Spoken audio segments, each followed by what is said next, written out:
Good evening, and welcome to another panel discussion here at Poplar Hill Baptist Church. Tonight's segment is entitled, Get Vaccinated.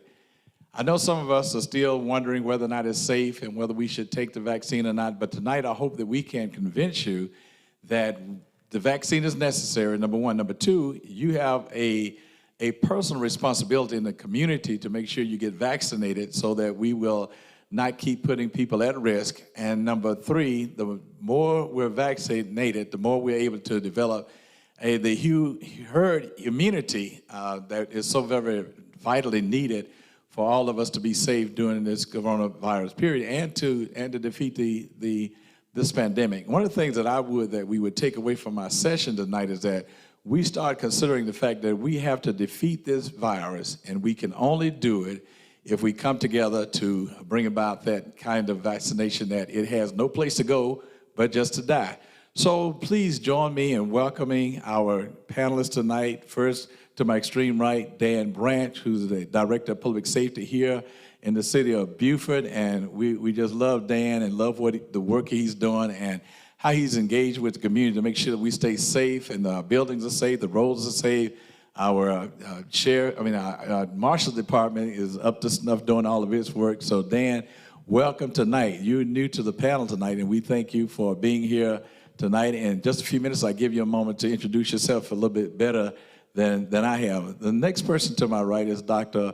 Aurelia Arona. Dr. Arona has been here before. She is the Director of Public Health Safety for Newton, Gwinnett, and Rockdale counties.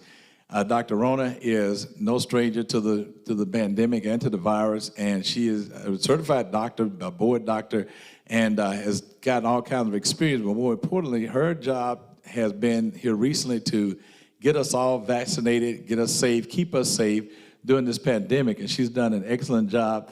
And she's so personable. I'm afraid sometimes she may be too personal because she gives out her personal phone number and ask us to call. So she will probably do that tonight. But again, we welcome you here, Dr. Rona, for allowing this stretch of day to come and invade your evening here at Poplar Hill Baptist Church. So thank you for being here. To my immediate left, we have Dr. Calvin Hopkins. Dr. Hopkins is the pastor of the Shiloh Baptist Church down in Snellville, Georgia. He's also the moderator of the Hopewell Baptist Association that has about 12 churches under his umbrella of authority, and we're very happy to have him tonight. The last panel discussion we had two of our sister churches here, Pleasant Hill and Christ the King. So tonight we have our verified leader, Dr. Calvin Hopkins here, and I hope that you in Snellville are listening and prepared to hear the questions, things, and thoughts he has for us to get into the herd immunity, if you will. To my extreme left, again, welcome, Dr. Hopkins. And to my extreme left, Mr. Jonathan Holmes, who's the owner and proprietor of Mighty Eight Advertising Company here in Beaufort, also part of the Beaufort Forward movement. That is a collaboration between the African-American and the white communities here in Beaufort to move us forward. But more importantly, Jonathan comes with a wealth of knowledge and expertise in getting the word out and getting things together media-wise or advertising so that we can make things a little bit more palatable and make us eager to receive it. So Jonathan is here to share his expertise on how we can, again, take the vaccine and get this virus under control. And again, welcome, Jonathan. Jonathan is a neighbor of our church, and we're very, very glad to have him and him here tonight. So I'm going to just jump into it. I'm going to give ladies first preference. Dr. Rona, if you would just begin. I know you've had a very busy day today from your 8 o'clock session this morning, but if you will, we'll just let you start off. And again, welcome to our second segment of Getting Vaccinated. Thank you so much, Pastor, and it's such a pleasure to be here with all of you again and my colleagues up here and panelists. Love you all. Good partners, community partners. Yes, we have a problem with our numbers are 4 times what they were right before I was here the last time. And so not only do we really need to push out the vaccine and get as much immunity into our communities as we can, what's most important is that while we're doing that, and we'll talk about a lot of that tonight, but while we're doing that, we really, really have to get these numbers down. So hopefully I'll be able to share some ideas with you guys of how we can do that. Excellent. Thank you, Dr. Rona. Dan, if you don't mind, please share a word from the city of Beaufort. How are we doing in Beaufort as it relates to defeating the virus? Well, right now, we're doing good. We have 2 out with it right now, 2 workers. Unfortunately, we lost our first city employee to COVID this past Saturday. Very sad. So the reason I'm here is to push for the vaccine, and I will have some information on that a little bit later because I've actually experienced it and I've taken my 2nd dose. Excellent. Thank you very much. So, Jonathan, how do you feel about the vaccine and what we're doing?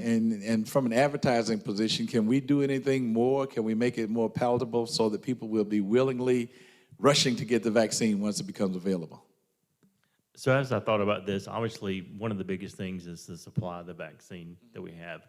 But also I think part of it is that I feel like that just like we do when we fighting a battle, we have to have a preparedness of what we do. And I think too, the Beaufort Ford community is that we need to be willing to lead and do this in the right way for our community and be a beacon of light for everyone else. Because part of it, this is about us, this is about our generational impact, but also this is about the community coming together. Yes. And so it's not a matter of if, it's a matter of when. We've got to do it. It's the right thing for us. And I think part of it is that it's very emotional, and it's something from a standpoint of how we engage everybody and how we talk. I think part of it is the security aspect of it. And through this process is that during this time, we can't wrap arms around each other or form our line to go forward, but mentally, that's what we've got to do. And I think philosophically, and for the community, is that we've got to wrap our arms around each other.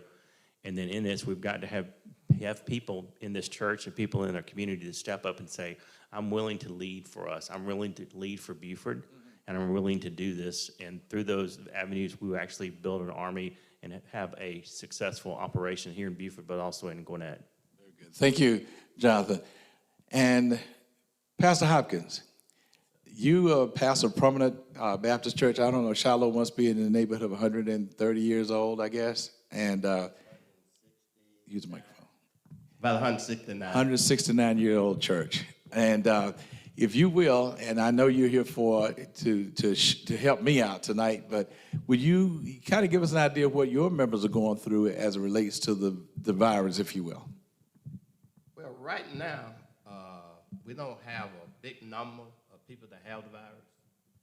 But right now, I'm just here to try to get more information so I can tell the people how important it is to get the virus. Get the shot. But if I don't know, then I can't share it with nobody else. True. So I'm here to get more information. So when they come with all the questions, they come in now, because a lot of people are kind of afraid to get it. So I got to make sure that we encourage those, to go ahead and get the shot. Absolutely. Thank you. So let me just jump right into it, Dr. Rona. When people are afraid to take the vaccine and to take a shot, which is more deadly, the vaccine or the virus?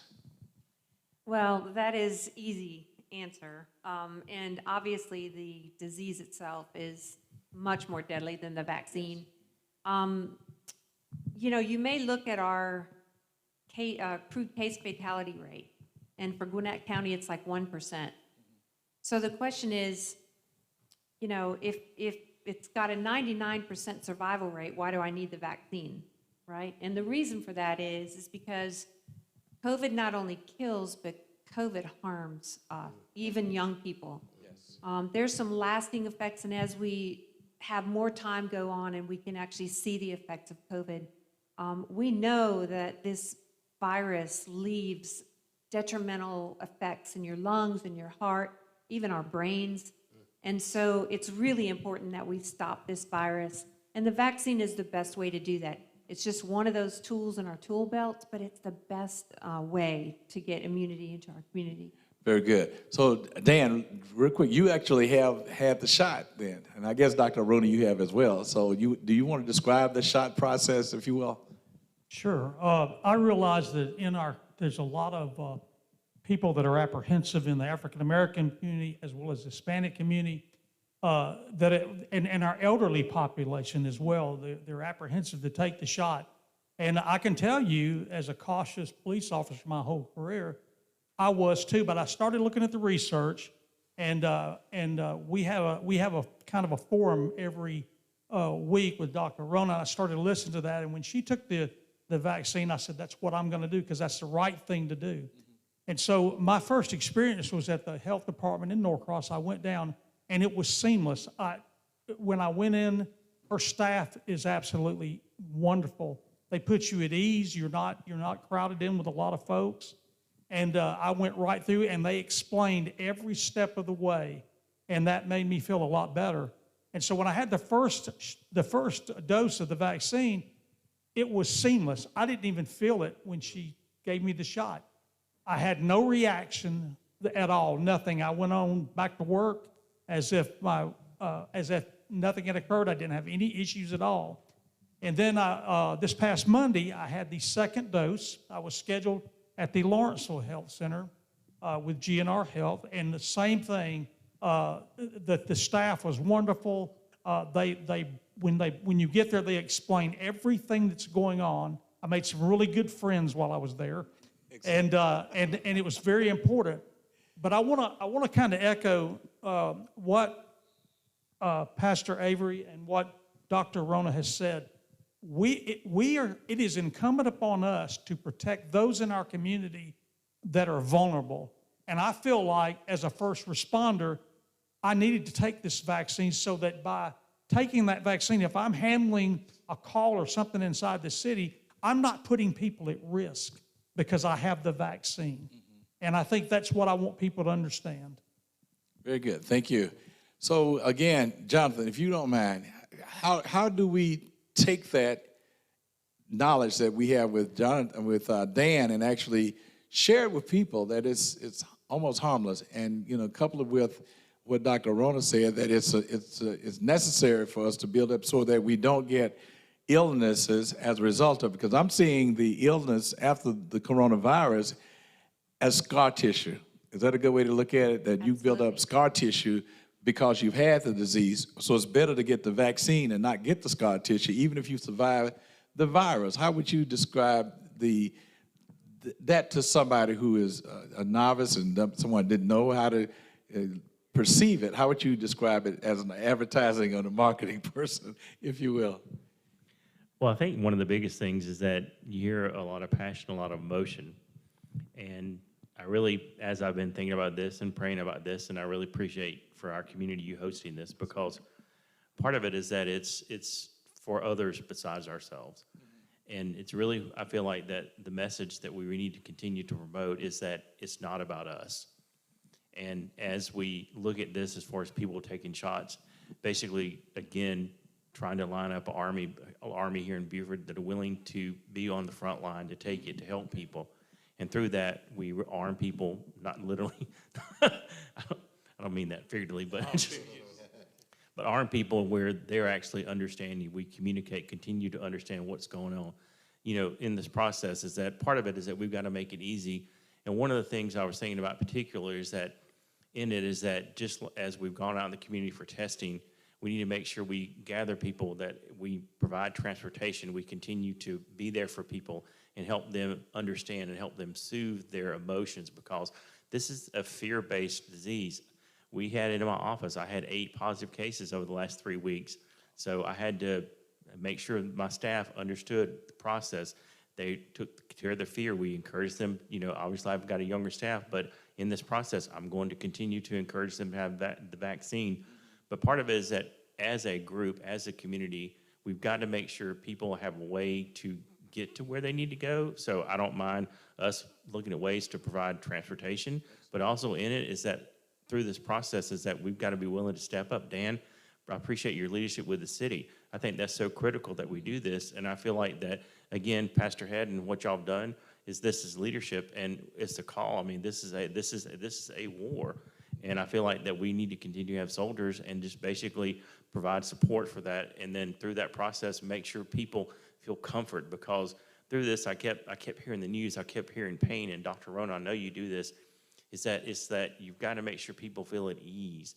And the fact that we're not taking advantage of this, because historically speaking, Dan, and I'll just go out and speak flat out as far as the African-American and white community, obviously there's a lot of fear there. There's fear in the white community, there's fear in the black community, and the Hispanic community. We've got to make sure people feel safe, and people understand it's not something we're trying to do to people, but it's also we're trying to protect them. And through that is that we just got to continue to say, we love you, we care for you, we're going to protect you, and we're going to care for you, and we're going to make it better, and you're going to help us do this. Thank you, Jonathan. I like the approach. So you've moved it from a physical to a transitional spiritual, can I say that? Because I think ultimately it is spiritual. And so how we convey the necessity of sharing and loving each other becomes our determined warfare. It's a spiritual warfare. We have to fight ignorance and not knowing and actually put ourselves in a position where, can I say, God is going to use us to help implement the vaccines that are necessary. So Dr. Ron, let me give you the big, tough question tonight. When will everybody get an opportunity to get vaccinated in Gwinnett County? Well, is it that the million-dollar question, right? Look, our demand for testing right now is so high, and I'm very happy about that. And I realize that some of the minority populations, that may not be true. So I'm here to really encourage you and answer your questions and provide some guidance so that maybe some of your concerns are addressed. And if I don't don't answer those, be sure to reach out to me. Several of you have called me, which I love, and I think that's great. But, the demand for testing right now is so high, and we don't have enough vaccine right now. And so right now we're still in phase 1A, which is, first responders and people 65 and older. Thank you to the governor for adding that. Yes. And of course, our long-term care facility residents and staff, and hospital frontline healthcare workers, right? So in Georgia, there's almost 2 million of those. And so it's going to take a minute, especially with the small amount of vaccine we're allocated every week. It's going to take a minute to get all of those vaccinated. Once that happens, then we can move to the next phase and the next phase. The good news is we used to have 4 phases. Now we have 3, Yes. which is really great. So Yes. there was a split in age groups, and now they took the age groups out of there. So I just wish we had enough vaccine to get everybody vaccinated today.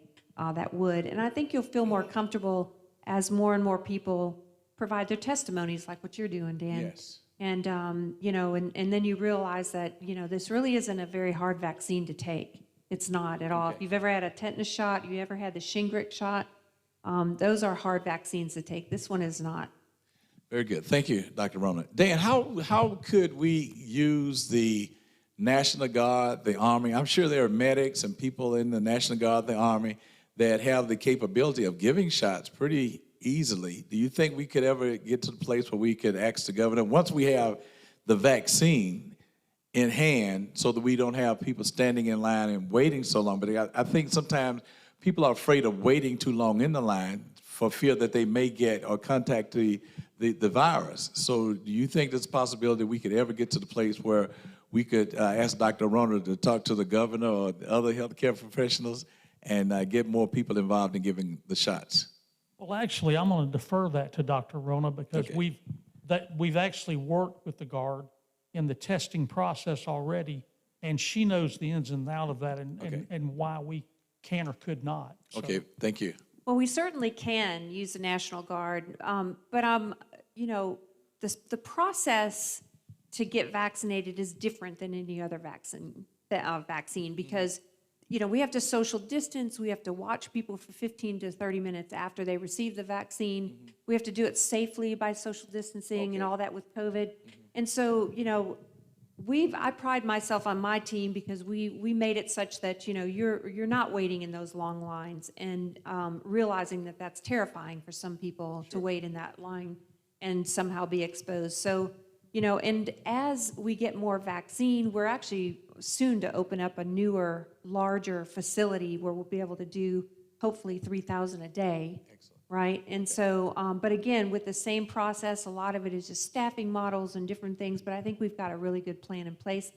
And also, with increasing vaccine, we're also going to be able to get it out to more providers, so you don't have to come to the health department. You can go to your own doctors, you can go to the urgent cares, you can go to pharmacies, Kroger, Ingles, Publix has them right now, Walmart is coming out soon with it. So, you're not going to rely just on the health department. But also, once we get more vaccine, we'll be able to go into caravans and mobile units, and get deep into the community Excellent. and go to you, so you don't have to come to us. Big question just came in on the chat line. Is there a cost? No cost Very good. whatsoever. Okay. We do ask if you have insurance that you let us, bill your insurance for a small admin fee. It helps out our processes. But if you don't have insurance, we don't, there's no out-of-pocket cost at all. Very good. While we're on live, let me encourage you to call in, send in a question if you have one so that we can answer it now. And you can feel comfortable about taking the vaccine when it becomes available. Thank you, Dr. Rona, for that, because I think sometimes we worry about who's going to give the shot, when it's going to be available, whether or not we're going to have the funds available in our households to actually buy or pay for the shot. So it's a free service. It's a free vaccine. The vaccine itself is a federal resource, so no one can charge for the vaccine. Very good. And some places might, if you're a patient somewhere, they might charge an office visit or something. But, if you don't have insurance, underinsured, any of that, we don't charge a dime. Okay. Pastor Hopkins, do you have any questions from your congregation, perhaps? Yeah, one thing I wanted to ask this question. What is the age limit? I mean, where you can get a vaccine? Like say, I want to line up. You mean, you're asking if you're old enough to get it? No, I'm saying okay. well, I know I'm old enough. Okay, I just thought. What I'm saying is, like, we have some members of the church, and let's just say we make an appointment.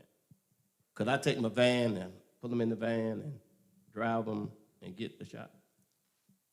You yourself, you mean, or? Like we make an appointment. Oh, sure. Could you do it that way? Oh, yes, absolutely. You mean to where you come to us? Right. Yes. Right now, the Pfizer vaccine was approved for 16 and older. The Moderna vaccine was approved for 18 and older. So really, we try to follow those guidelines. But however, whether we come to you or you come to us, there's no limit on the age in terms of getting it. I will make a comment, though. Some of you may know that in Norway, I think they had several deaths in older people over 75 years old. Right. But that's because they have a practice there with their vaccines that we in the United States do not. And that is, we won't vaccinate the severely, severely ill and terminally ill. And, the vaccine itself can cause some mild side effects.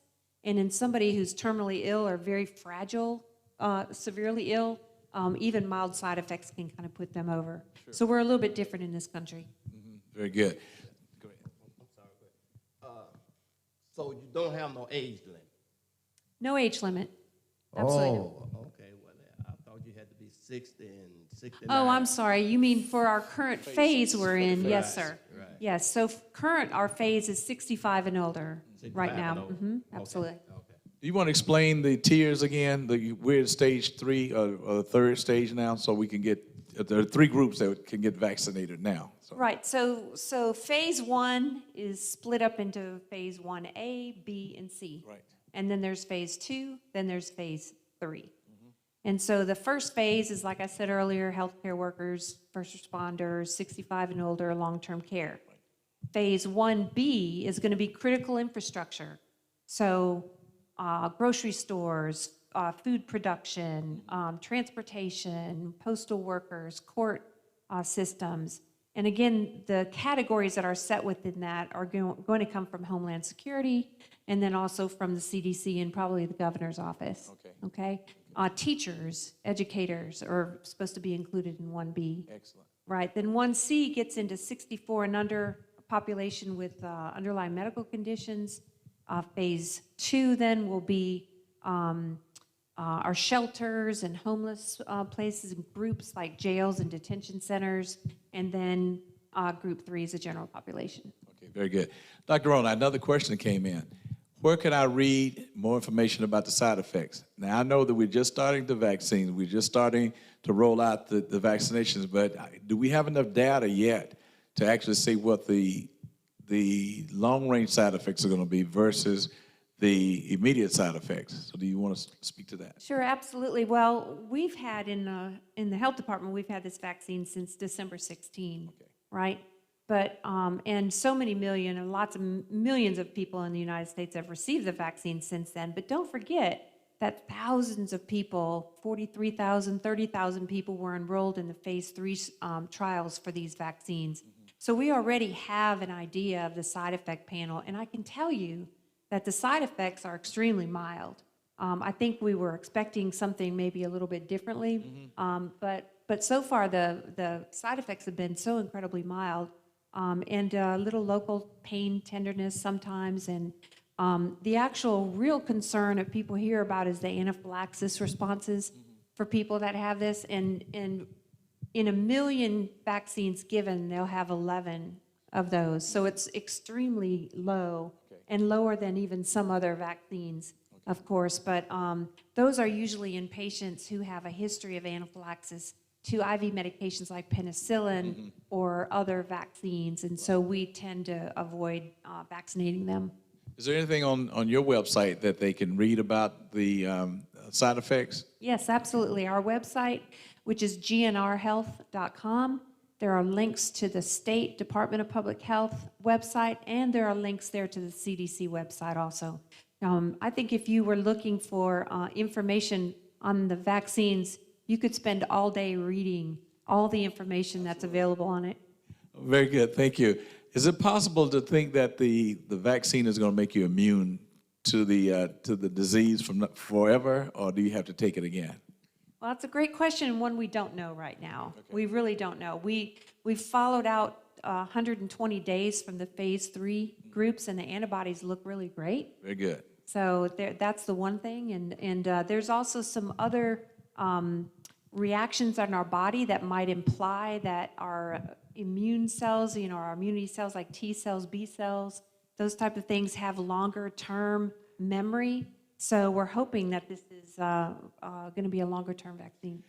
Can we push this idea, and Dan, you may help with this, that exercise and good physical health becomes a new order of the day for the United States of America and for the world, that we now begin to take health a little more seriously and watch everything that we do better?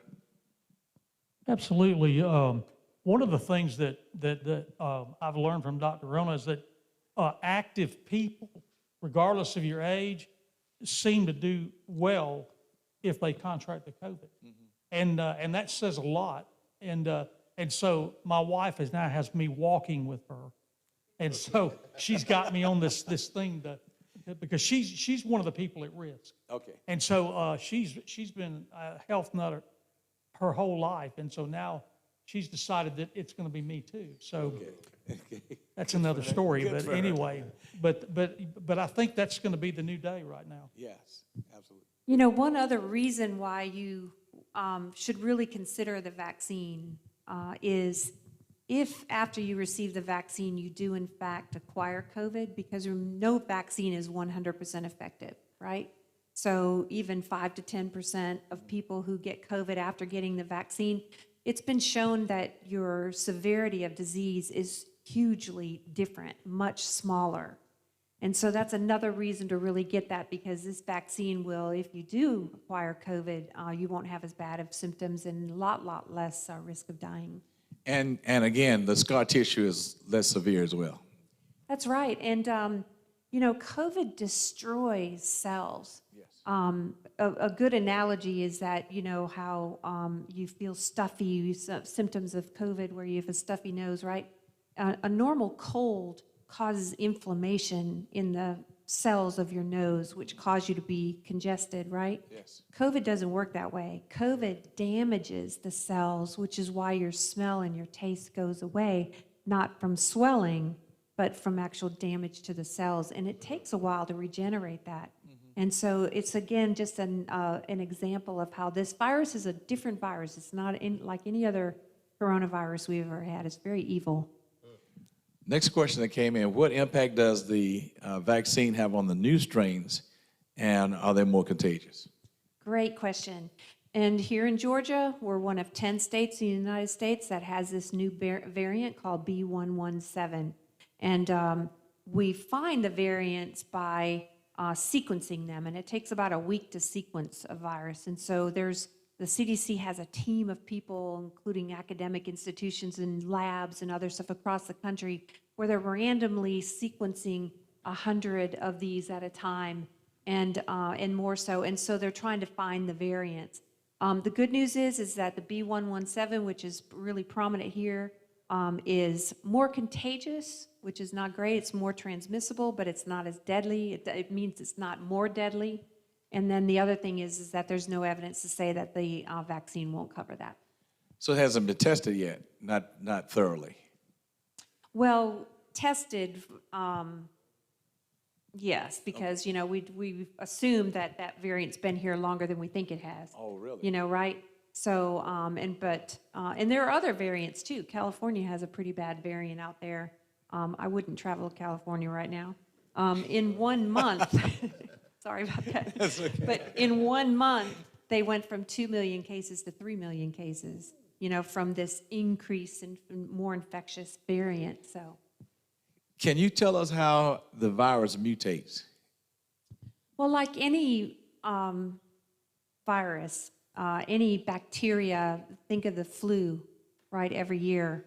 None of the bacteria virology world wants to, they really are out to get us, right? The whole bacteria virology world is out to get us. And so when we develop an antibiotic against a bacteria and, we're going to kill it, it tries to survive. So it genetically changes such that it can escape that bacteria or that antibiotic.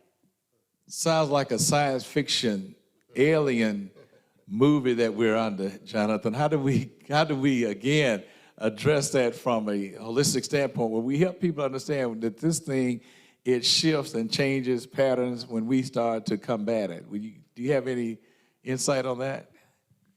So as she's talking scientifically, obviously leaves me in the dust. I guess part of it is that I go back to, as I mentioned, I was raised old school, so trying to take care of people is that I guess I look at that where, Jesus was like, if you see someone hungry, feed them. Mm-hmm. And that I really feel like that we're really called to make sure that we care about people. And so we care about our family. And so, Dr. Rona here has illustrated the fact that we need to continue to care for the community, but also care for each other. So it's how we make sure that we keep each other safe, safe, but also people around us safe. Yes. And then in it, make sure, I love the fact, it's so funny from the allergy standpoint, that the vaccine is in grocery stores. I mean, if you know someone elderly that needs a ride to the grocery store, if something happens to their family, you're going to go buy them a ham or go fix a casserole. Mm-hmm. Same way, put them in your car, go take them to the grocery store, get vaccine. Okay. Is that we got to care about people. Sure. And I really feel like that in it is that just like you try to store food up for winter, we've got to do the same thing. We got to help store people up, got to keep undergirding them to make sure they feel secure. Mm-hmm. And where they're at that point, then we can really take them and actually get them vaccinated. So the more we care, the more we project our help towards people, the better off we are for defeating this virus then. And I hear that. That's very sounding for you to state that, because I think for the general public, we just think about ourselves. We're kind of myopic in that sense that we don't realize that we're fighting this together. We are actually more concerned about individual selves than we are concerned about the general population of the community. And so we can love the virus to death and get rid of it that way. Excellent. I like it. I like that. Moderna or Pfizer, Dr. Arona?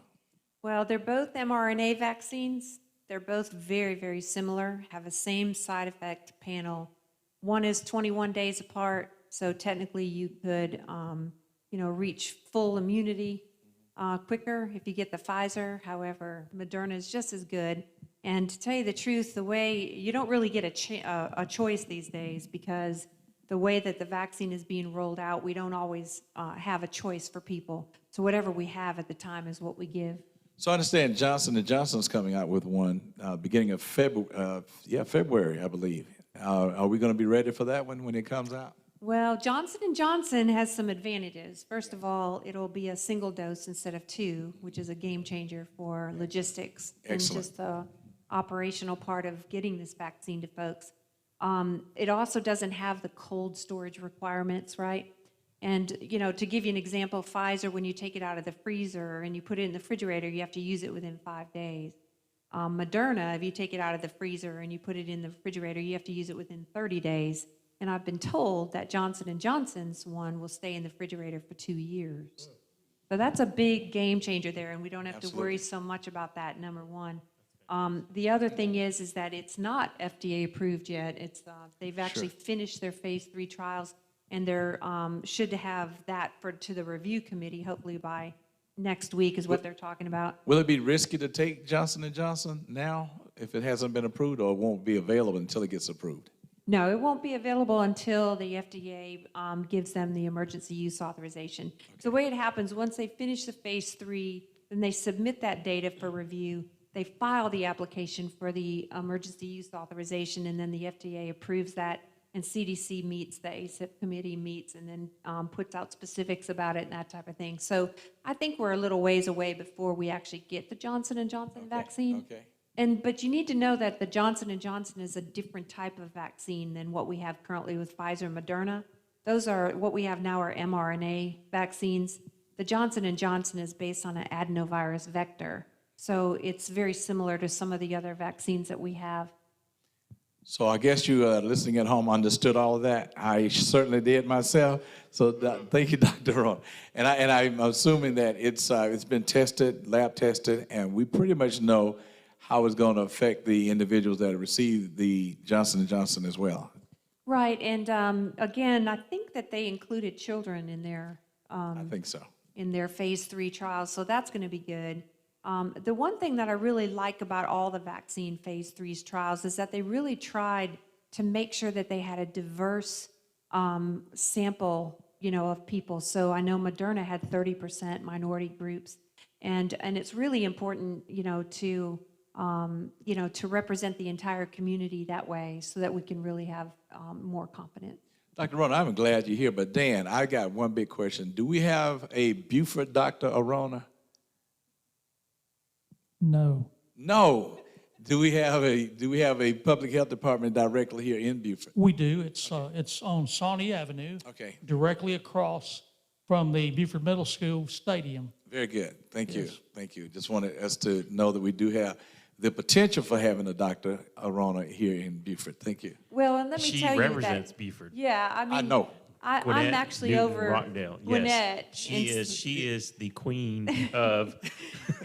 And so Buford for that is one of my vaccination. health centers actually on Queen? Sawney. Yes, absolutely. Exactly. So y'all need to listen there. Oh, you will never live this down. You got to. I mean, it's like, I'm sorry. We But- don't but need to I- look anywhere else. But I have to tell you that we've, because of COVID, we've had to really prioritize our services. And so we've had to shut down some of the services at Buford, just like we have in Norcross and Lawrenceville as well.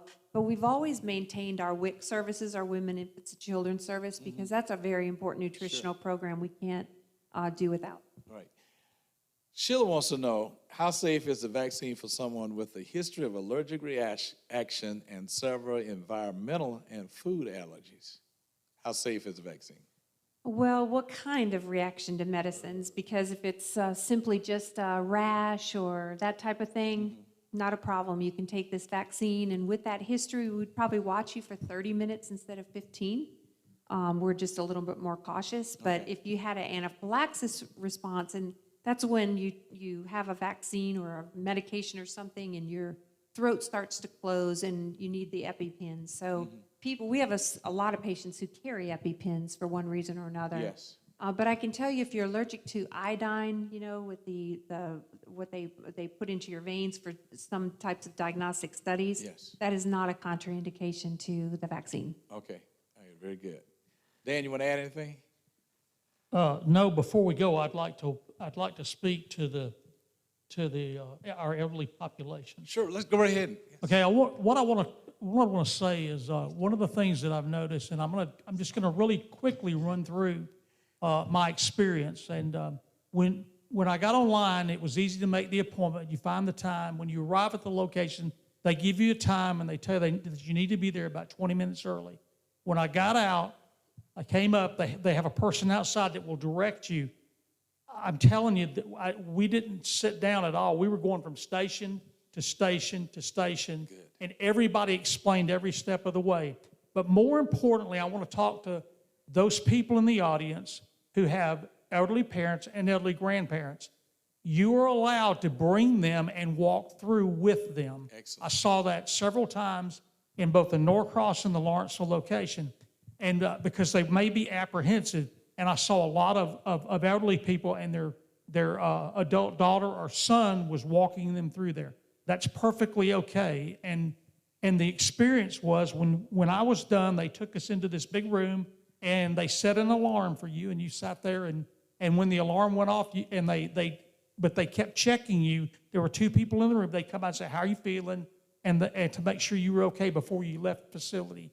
But it's important, just like Jonathan said, helping our elderly is very important. And this is something that the children or older adults can do to their elderly parents or elderly grandparents. Excellent. Thank you, Dan, for that. I do think there's an ultimate care for our older parents or its citizens that they are cared for very well. And as we relate the vaccine to them, they are the most vulnerable, so we want to make sure that they are taken care of. Can I say first and foremost that they're taken care of first? And so I think that's important information, that we don't have to wait when we go in with them. It's almost like you get a pass to go through. Now, those persons that are bringing them, can they take the vaccine with them? Yes, you have to make an appointment. This is all appointment-based, but we are including in the 65 and older their caretakers. Okay, very good. Right. Now, this doesn't mean that if your son, takes garbage out for grandma once a week, that's not a caretaker. Caretaker is really where you actually spend, enough time daily, and you don't have to have 4 hours a day and all that, but I mean, just daily care for somebody, that's a caregiver. Sure. And so we realize the importance of vaccinating them as well. And I would say that probably the most frustrating part about this whole process right now is that there is such a demand for vaccine, it's hard to get those appointments, right? We'll open 5,000 appointments this next week, and within 2 hours, they're all gone, right? So if it's hard to use a computer and, you just don't like to navigate like me around the computer, it can be a challenge. And so one thing that I was thinking about as we were talking here is, let's have a campaign to help your neighbor. If you see your neighbor and, you think they fit in this over 65 age, you can just say, "Hey, have you had an opportunity to get the vaccine yet? If not, can I help you register?" Or like you said, can I help you get to the location, or what do you need? That's terrific, Dr. Rona. Now, if you're listening or viewing this evening, you can call to the church, 770-945-6131.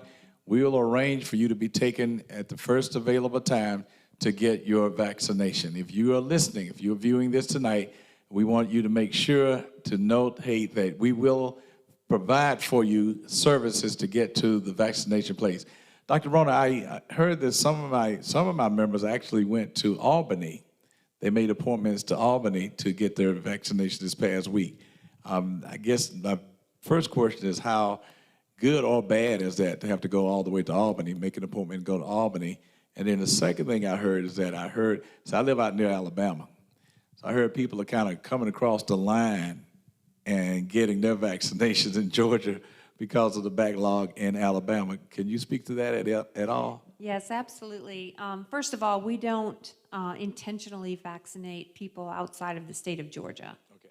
Every state is allocated from the federal government their allocation of vaccine, and so we do think it's important to vaccinate those just in Georgia. Now, if you can get an appointment with my county and my district and you live in Albany, you can come up here. Basically, the state directive is that, if you're a resident of Georgia, wherever this vaccine is, you can make an appointment and go to.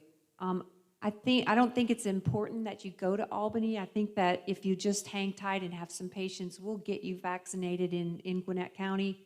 But you can go to Hall County, you can go to Athens, you can go to, surrounding places especially. Now, if you have people who live with you, friends, family from other states, and they're going to be here a while, even if they're a resident of some other state, but they're living here for a while, we'll honor their appointment. Very good.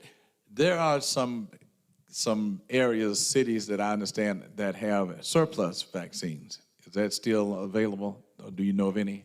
Yeah, well, I think that there was a sentiment out there that there was a pile of vaccine being held, in places. And I don't know that that's really what's happened. I think what's really happened is that the reporting of the vaccine administration has been a big lag. So that means, the state sends a bunch of vaccine to me, and then I administer it to a lot of patients. Well, there's, if I don't enter that information right away into our reporting system, the state thinks I haven't given it, but I'm holding it. Okay. And so there's been, as you can see, if you follow the DPH website, you'll see, we've vaccinated over 750,000 people already in Georgia. Excellent, excellent. Congratulations. That's terrific. And so just data catching up. We got to just watch what we hear on the news and how much truth we find in it then, I guess. Right, Dan? All right, very good. We've got just about 15 minutes left. This time goes fast, doesn't it? Is there anything any of you would like to add as a closing statement? Okay, Jonathan. So I want to go old school. Sure. So when you were A growing young man up, going old school, okay. when you were growing up, I did something in the community, and lo and behold, my mom and daddy found out about it before I got home. And what I want to do is I want to encourage people. I know community of faith, we don't encourage gossip, nor do we encourage people to get up in people's business. But right now I'm telling you, I want y'all to gossip. I want you up in people's business. Excellent, excellent. Okay? I want you to understand that there are 3 or 4 layers we've got to take care of. We got to take care of the teachers. We got to take care of the people that take care of people. Excellent. We got to take care of that first. We need to talk about that. We got to talk about it. We got to look after people. And then also, I want to make sure that we understand what's going on. We're separated. We don't see people we used to see. The church used to be full. We got to talk to people. We got to reach out to people. We've got to talk to people. You've got to get up in people's business. I don't know how to say it. You've got to. And through this process, you got to encourage people to, number one, take care of yourself, take care of your loved ones, but also we got to prepare, because right now, a lot of people can't get vaccinated, but you know what? They can take care of people and they can prepare when that time comes. And in the preparedness is that make sure we talk about it, make sure we understand people are okay. Let's gossip. Let's make sure that when people are taken care of, they need to be taken care of, but also get up in people's business and make sure they go to the grocery store, make sure they get vaccinated. You need to encourage people. I'm not talking about one time. I'm talking about 5 times. Excellent. Make sure your neighbor goes to the grocery store to get her groceries, and while she's getting her groceries, get her vaccinated, Yes. and then make sure she's safely home. Get up in people's business and do your job caring about the community. Excellent. Thank you, Jonathan. Moderator Hopkins. Yeah, I thank God for Pastor Abraham and you all for inviting me to come. I learned a lot. Thank God for you all. But one thing I have concern about, and one thing I have a concern about is, I say like leaders, pastors. When I go like Home Depot and other places, when I see people walking around and they don't have no mask, and I see them all in people's face and all that kind of stuff, and nobody says anything to them. But then I look at some pastors. Oh, Lord, I probably shouldn't say it, pastor. But anyway, leaders. They saying that God will protect us and we really don't need no mask. So I'm just saying, like, I like what you said, getting people business. How do we just walk up? I know you can't do it right now, but how we can encourage people to really put on the mask? If we love each other, we ought to try to protect each other. Well, I'm going to comment on that. Yes. My wife will not go to Home Depot with me because I will confront you, because I believe it's our responsibility, and I've said this in many meetings with my city manager and our department heads, and that is, at some point, we, as human beings and with Christ's wisdom, have to take responsibility for our actions. And you may remember when I said it is our responsibility to lead people, and Jonathan backed me up on that. I ask people, where's your mask? And you would be surprised. They reach in their pocket and start getting it out. Because if we don't remind people, just like a pastor, Dim your lights. If you've got someone in the church that's doing wrong, Exactly. you're going to seek them out, and they're going to be in your office. I don't see any difference in that. Right. because we have to look out for those who cannot look out for themselves. You might want to even carry a couple of masks with you and say, here, I got some extra, hand them to them. Well, I do like what the restaurants and some businesses do They'll say. hand them out. They'll Hand them hand out. out Have some with masks you. to Get you. some. Yeah, make sure you have one. And then This no is my gift to service. you. Give to them. Sure, but if you don't have the mask, there's no service. And I think that's something we need to call our churches, our business leaders, and everybody accountable for. If you But I don't, encourage you, if you're going to give them, to make sure they're wrapped in plastic or something like that, so they don't Sure. feel like that you've used them 4 times before you give it to them. Exactly. I totally agree. But again, I think that our businesses, churches, and everybody else that's open should hold people accountable when they walk through the door. If you don't have a mask on, you're not properly attired, no service. And I think that becomes a good order of the day in order to really, push the number of viruses down. And when we do that, I think people will take it seriously. Right now, we got people kind of doing what they want to do. When they get ready, they forget, and all of a sudden they got no mask on. They're at Home Depot, if you will.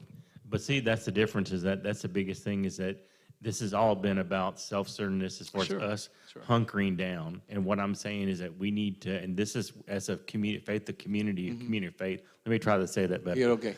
We need to flip that. And what are we doing to take care of each other? Sure. And what are we doing to make sure that if we have extra, we give to somebody else? Right, and I don't think we confront people out of it's out of love and tenderness. And that's the Bible tells us how we do this. We don't just go in and just demand a mask. If you provide a mask, you provide care and concern. I think people need to feel that we are concerned enough to ask them, "Where's your mask?"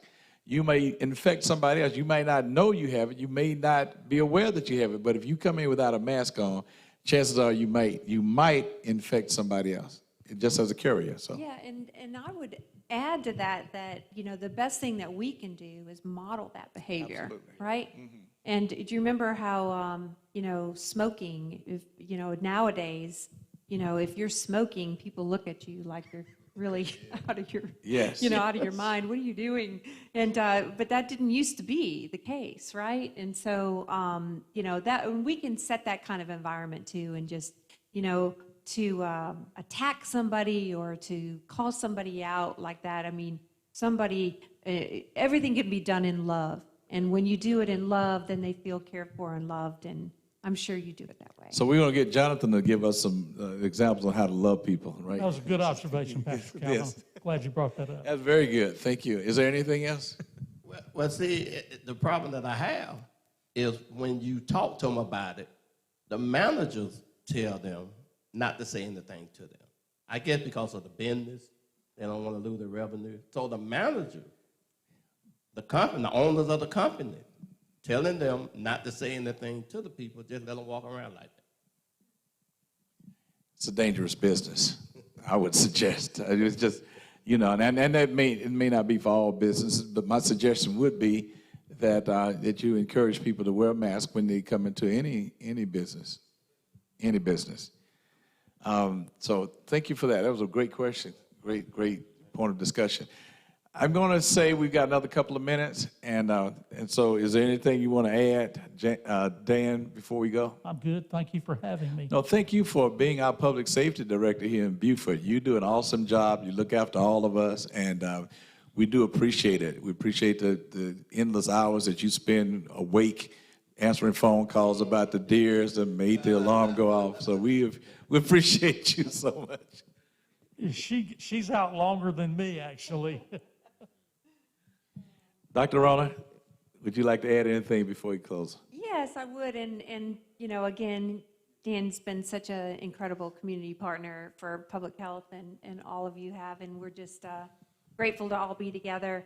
I would just really like to encourage people, even if you get the vaccine, remember you can still get COVID and be infectious. So until we reach that herd immunity, which Pastor was talking about earlier, it's really important that even if you get your vaccine, even after 2 doses, you still need to wear a mask, social distance, and all that, because this evil virus, I've said before, it's infectious for 2 days before anyone even knows that it's there.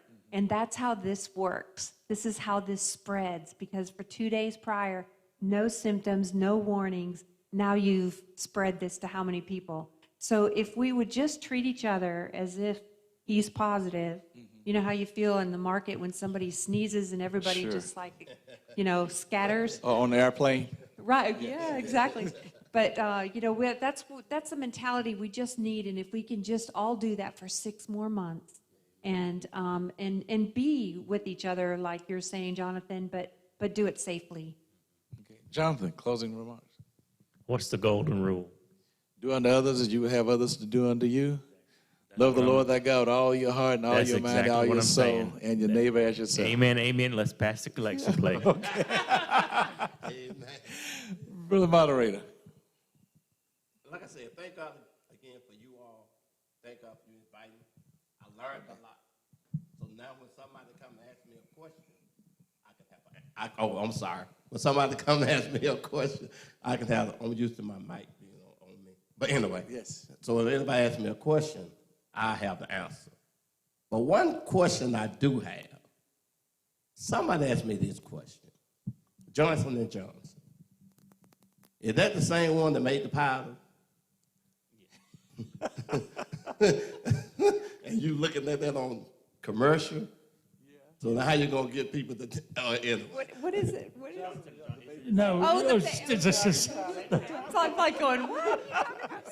That is hilarious. you're overthinking this, I'm Yeah, telling you. I think you would have looked It's for the it. same company. It's the same company, yes. It's the same company, but, you know, So you ju- can put your baby powder on and you get your shot. It's a different department. It's just Different division. yeah, different division. So, but again, thank you all for being here tonight, and we do bless God for your presence in Poplar Hill Baptist Church on this Bible study night. I hope you all know that you all took precedence over Bible study. So this is our Bible study for tonight. And again, thank you, Dan and Dr. Rona, Moderator Hopkins, as well as Jonathan Holmes, our friend and brother and neighbor next door.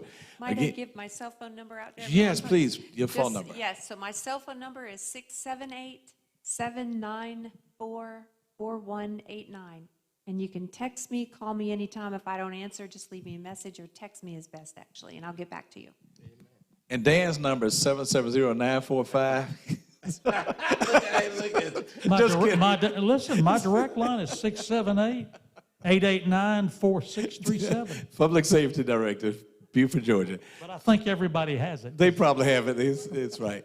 Let me again thank our production staff for taking time out of their schedule to come and prepare us for our panel discussion tonight. And then, Amen. again, our topic for tonight is get vaccinated. Get vaccinated. Whatever you have to do, however you have to do it, hurry and get vaccinated. Another piece I'd like to take from this tonight is that, as Jonathan indicated, we have to show concern and love for each other deep enough to get into everybody's business to make sure that we get everybody vaccinated. If you don't get vaccinated, you stand at risk, your neighbor stands at risk, your family stands at risk, therefore the community is at risk. So make sure that you get vaccinated as soon as possible.